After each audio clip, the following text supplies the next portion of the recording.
भारत सरकार के निर्देशानुसार 7 मई 2025 को ऑपरेशन अभ्यास के अंतर्गत जिला प्रशासन और सिविल डिफेंस गाजियाबाद द्वारा हवाई हमले से बचाव के मॉक ड्रिल का आयोजन किया गया। यह ड्रिल जनपद के 10 प्रमुख स्कूलों में सुबह 9 बजे से 10 बजे तक आयोजित की गई, जिसका उद्देश्य विद्यार्थियों और आम नागरिकों को आपात स्थिति में सजग और सुरक्षित रहने के लिए प्रशिक्षित करना था। नगरपालिका इंटर कॉलेज नवयुग मार्केट में आयोजित मॉक ड्रिल में जिलाधिकारी दीपक मीणा स्वयं उपस्थित रहे और पूरी प्रक्रिया का अवलोकन किया। इस दौरान सिविल डिफेंस द्वारा सायरन के माध्यम से हवाई हमले की स्थिति में अपनाए जाने वाली सावधानियों को समझाया गया। जिलाधिकारी ने बताया कि यदि हवाई हमले का खतरा हो तो पहले चरण में धीमी और तेज आवाजों वाला सायरन बजेगा, जिससे लोग सतर्क हो सकें। इसके बाद सभी को तुरंत सुरक्षित स्थानों पर शरण लेनी चाहिए, घरों की लाइटें बंद कर देनी चाहिए, इलेक्ट्रॉनिक उपकरणों का उपयोग नहीं करना चाहिए और गैस के वाल्व बंद कर देने चाहिए। खुले स्थानों पर रहने की स्थिति में सिर को सुरक्षित रखते हुए जमीन पर लेटना चाहिए। खतरा टलने पर एक तेज सायरन द्वारा संकेत दिया जाएगा कि स्थिति सामान्य हो चुकी है।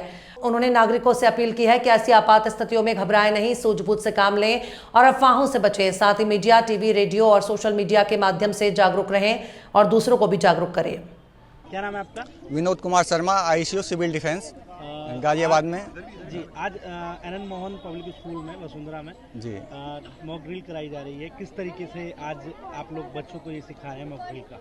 इसमें हवाई हमले से बचाव के बच्चों को उपाय बताए जाएंगे और जो सायरन बजाया जाता है वो किस लिए बजाया जाता है और कितने टाइम के लिए बजाया जाता है, उसमें क्या क्या आपको सावधानियां बरतनी है, तो उसके लिए बच्चों को बताया जाएगा।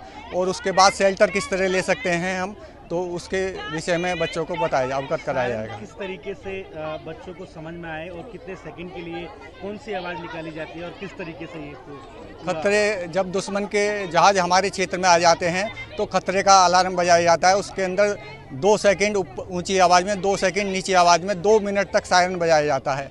इसका मतलब है कि दुश्मन के जहाज हमारे एरिया में आ चुके हैं। उसके बाद जब दुश्मन हवाई हमला करके चला जाता है तो वो खतरा ख़त्म हो जाता है, तो उसमें ग्रीन सिग्नल दिया जाता है, जिसमें 2 मिनट तक ऊंची आवाज़ में लगातार 2 मिनट तक सायरन बजाया जाता है।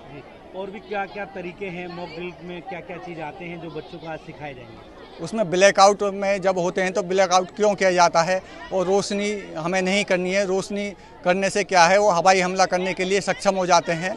जो पायलट हैं उन्हें रोशनी दिखती है तो वो टारगेट करते हैं, तो उसमें हमें रोशनी नहीं करनी है, मोमबत्ती जलानी है और लाइट हमारे घर के बाहर नहीं जानी चाहिए और हमें शेल्टर के लिए तैयार रहना चाहिए। लिफ्ट का प्रयोग नहीं करना चाहिए।